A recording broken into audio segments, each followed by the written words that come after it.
I call this special call meeting of the Carrollton-Farmers Branch ISD Board of Trustees to order at 5 p.m. on October 14th, 2021.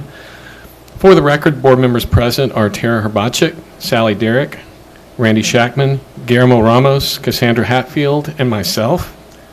Item number 2 on the agenda is audience for guests. Anyone wishing to speak either as an individual or as a representative of a group may do so during this agenda item.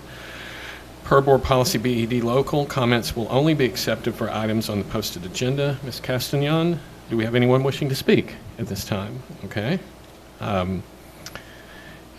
Since we have no one who's asked to speak at audience for guests, we will move to item number 3 on our agenda, which is consideration and possible action to select process to appoint an individual to fill a vacant position on the Board of Trustees.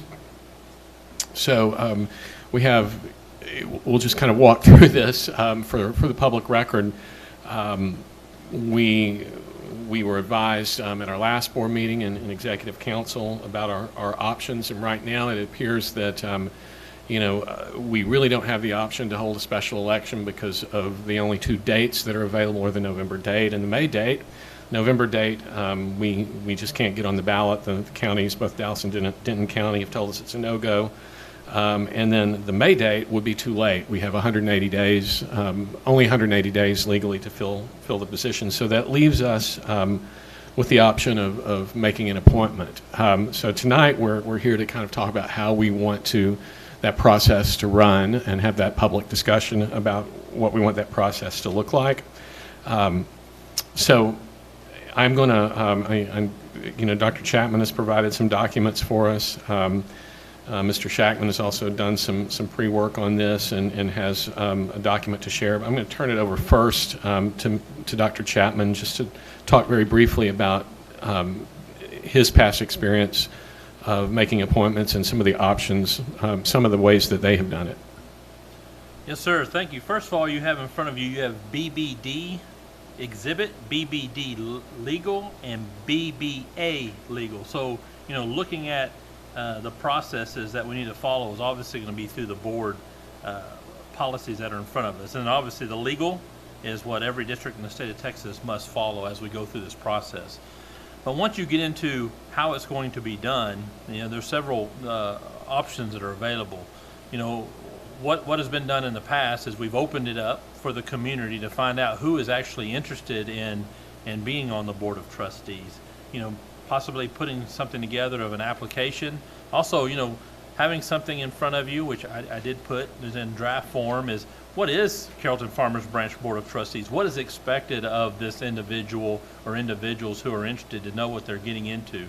Not only in the time, meaning monthly meetings, special events, but also the training that has to take place. Knowing that we go through an appointment, they still must go through that first 90 days to go through all those trainings. And so, we'll have those listed as well that those individuals can get. But how do we go about that process? First of all, finding who is interested in the community that is willing to serve and meet these obligations. Then the Board of Trustees could go through, sit as a group, as a whole group of board members, go through the candidates, and then I would recommend you interview them after they fill out an application process. And then there's several ways to go about it. You can go through there and score the individuals. You can have the conversation knowing that when you do the interview process, this can be in closed session. Tonight, going through the process must be an open session, but you can go through that process of the interviews in a closed session. Now, you cannot vote on the candidate that you are interested in closed session. That must then be in public session. But giving the community the opportunity, opening it up, it's very similar to as when you have an election. It's open up and anyone can sign up to be on the ballot. Trying to follow that similar process through this, but obviously in a faster fashion. If you're wanting to have this done in a month or 2 months, then we're going to have some special call board meetings or turn in a board work study, pairing that up with the special call board meeting in that process. But again, having as many people that are interested, giving them a timeline to do such, being able to have the documents in front of them that they can know what they're getting into. Once you get that done, having the board go through all of those candidates, interview each of the candidates that you feel that meet those qualifications in closed session, and then come out and then pick that sole person, then have them under oath of office within the next month or two. Thank you, Dr. Chapman. Board members, do you have any questions of Dr. Chapman about what you just heard?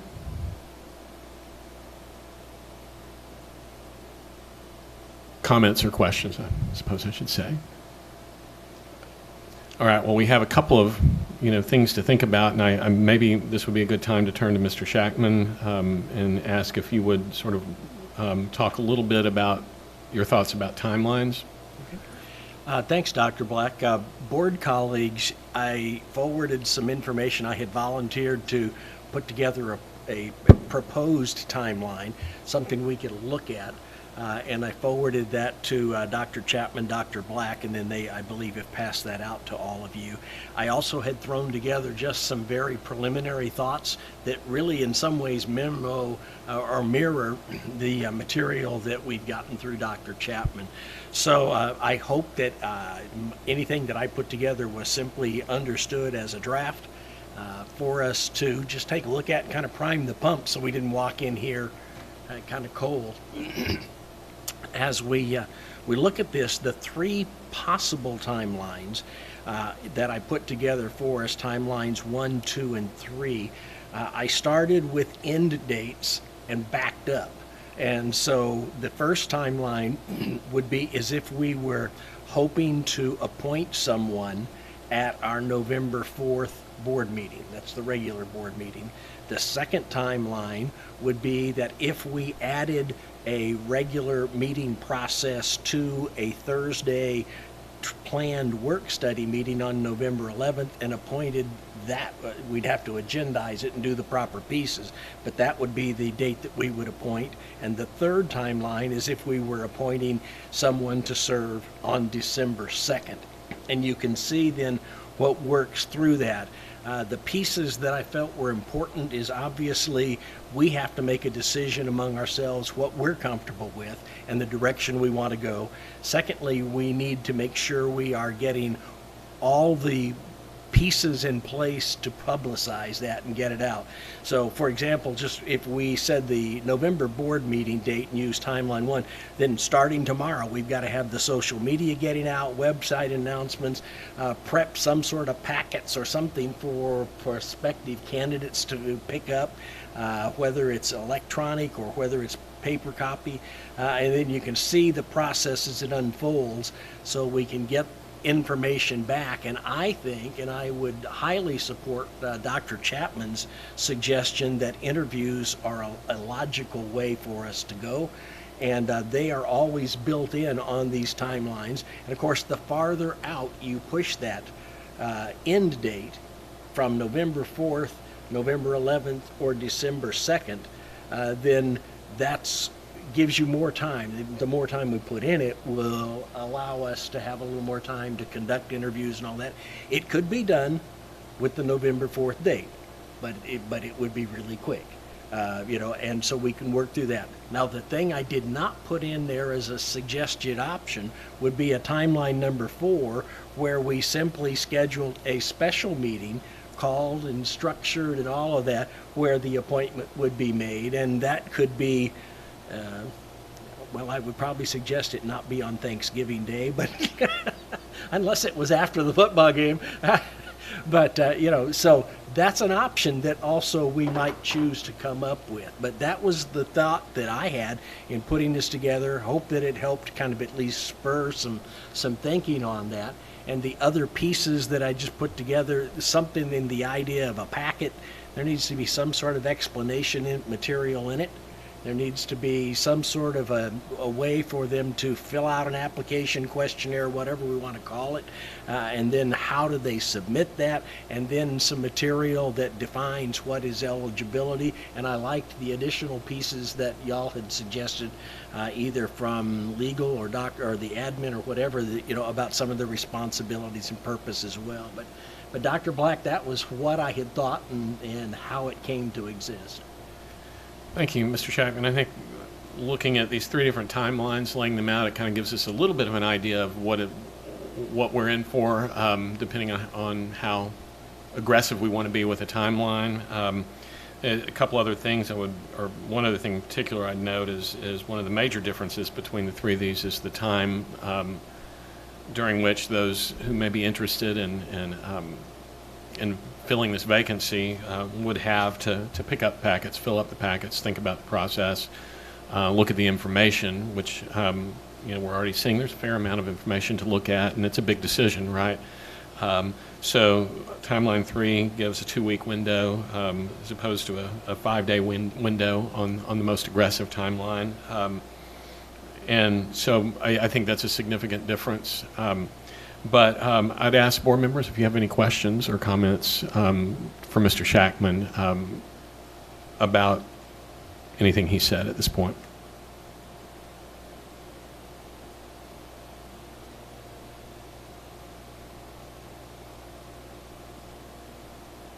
Okay, I'm going to also now, before I ask for a motion, I think we need to have a little more discussion about some general ideas here. So I just want to turn it over to any board member who has a comment or question or something they want to say about the process. Ms. Derrick. I'll just make a few comments. I appreciate the draft that we got from the district staff. I think it lays out very clearly what the role of the board member is, why we're even doing this, because that's obviously an important piece of this.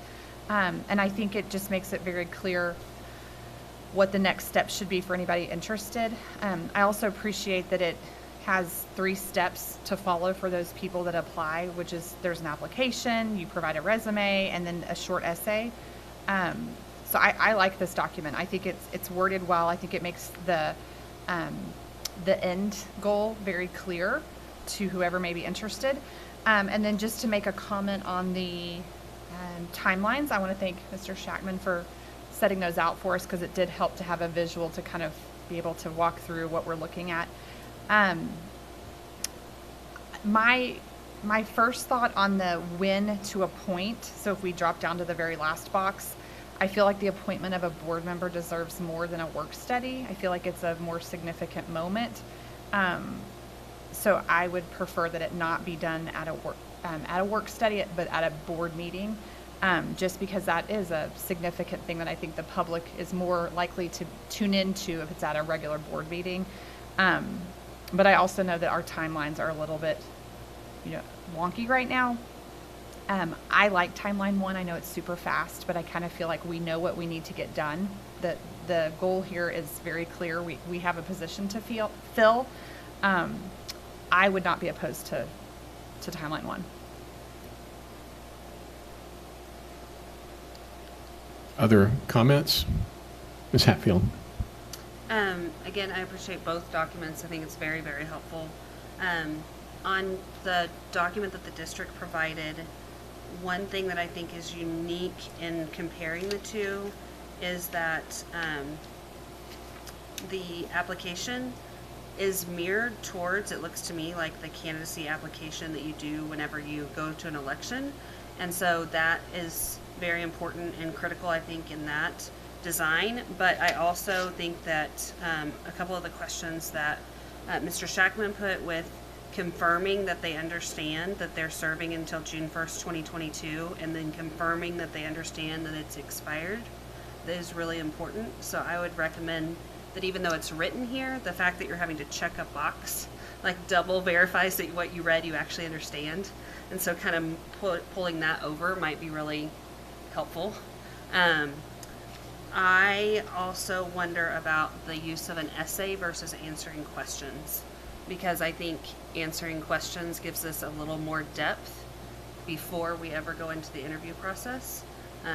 Specific questions versus just one essay. And so that'd be something that I would wonder what others' thoughts are about that. And then as far as the timeline, I had not thought about the board meeting versus work study, but I think that's a very good point and very valid. I think the 5-day timeline makes me a little nervous, but then at the same point, I think that people that are likely interested in this, it may already be on their radar. I'm not really sure. So I do agree about the agenda item at a meeting. So I would go for timeline 1 or 3.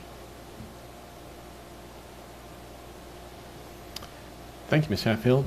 And I think what you said probably bears repeating just for the public record is that this appointment, whoever fills this seat by appointment will immediately be running, if they choose to, running for election in May, because they would only be serving, for the spring semester. And if they wanted to continue service, they would have to run in that special election in May. So thanks for mentioning that. Anyone else have comments? Mr. Bacek. I agree on the document from the district. I like that explanation.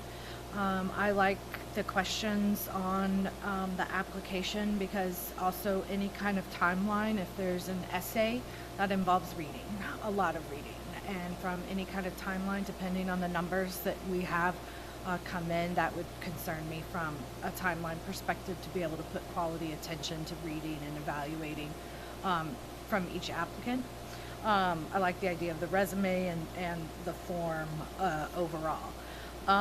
While I agree on the timelines that it's an important item and would be better suited on a board meeting, the concerns I have with timeline 1 are the additional pressure on our administrative staff in getting things ready quickly, and if there's any questions that we have to get answered, or clarified from today. I mean, this basically says they have to have it ready tomorrow, and I don't support that. So I guess maybe a merge of them for maybe a special called meeting, if we could fit that in, or push the announcement and the prep Canada packets to end of day Monday, kind of a merge of 1 and 2. Okay. Mr. Ramos. I like the portion about a essay. I agree with Mr. Bacek if that it could go on and on. Maybe if we could put maybe a page limit on it, something short, because at the end of the day, they are also answering these other questions. So there might be some redundancy there. If we could put a limit on it. I don't like timeline 2 because I think it does need to be at a board meeting. I don't like timeline 3.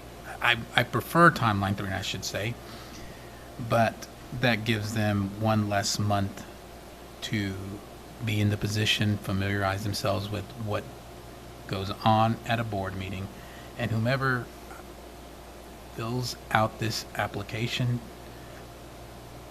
I don't see someone doing it just for the short period to be in June. They're going to run. They want to run. They're going to go through all these motions. I see that it's going to be someone that's going to run in May for the May election. So I think while it may be more work for us to do it in a short time frame, I think it's somewhat disingenuous to the person giving them 1 less month to be on the board, whomever it is that we appoint. So I'm in favor of timeline number 1, even if that means we have to work on a much tighter schedule. Thank you, Mr. Ramos.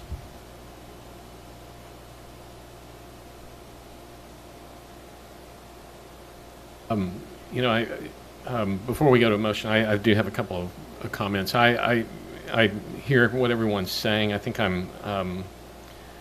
I do agree that a regular board meeting's the best place for this. I share some of Mr. Bacek's concerns about the more aggressive timeline 1. I also, as I mentioned earlier, I'm concerned about such a small window of time for someone to, pick up the packet, fill out the packet, turn the packet in. But I do also understand the urgency of wanting to get the spot filled and get that person onboarded, whoever that person may end up being. I also have some concerns about just the logistics of conducting interviews and rating candidates and making decisions once we do that. And what I might suggest is that we ask the administration to come up with a couple of suggestions about how we rate applicants, or how we make motions once we've done the interviews to actually choose a candidate. Does anyone have any comment about that?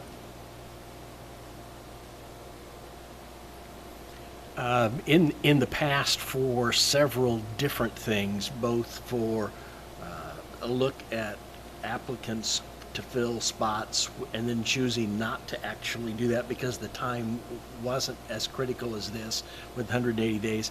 Another example for how we have, as a board in the past, worked through the actual interviewing and then rating, scoring candidates is a classic example of how we did that with consultant support for superintendent interviews, and would be a process that I think would potentially be effective for us to use, where you score multiple and you use time numbers and all that, and I think we could do that. I share my colleagues' concern about whatever we do here. This is a process we've got to own. This, if ever there's a governance issue, this is it. And I want and appreciate our support from our great administration and how they help, but I want us to keep as much off their plates as possible. Because, we still have some kids that need to get their reading scores up and those kind of things. So anything we can do that helps that. But there are some processes that I think we have used in the past that would be appropriate and be effective in this. Are you suggesting an interview process that's parallel to what's been used in a hiring situation with the superintendent? Yes, yeah, where you get a questionnaire, whether it's questions or essays, and I certainly don't want this to become a Dallas Morning News. All of us who have run for office and answered their 26 crazy questions, but something simple. Because whether it's a 1 week or a 2 week process, we need to make this a simple process for people to get us some basic information that we can then turn into scheduled, crisp, concise interviews, and then allow us to discuss among ourselves and rate those candidates, and there are ways to do that.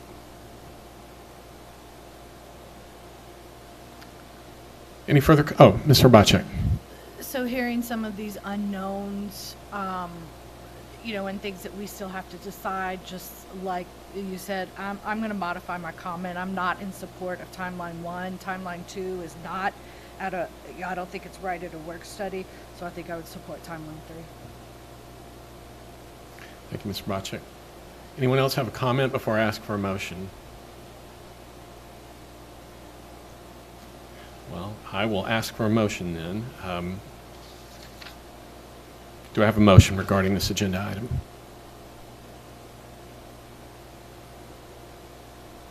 Ms. Hatfield. I make a motion that we follow timeline 3 that we were provided, which puts the appointment on December 2nd and provides a window for candidates to submit their application, and that we use the district's form with the modifications that were discussed, like word limits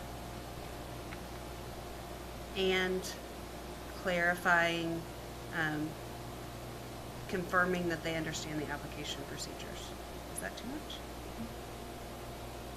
Okay. I just want to make sure you give, like Dr. Black, the leeway to work with me in case we found some issues in there maybe.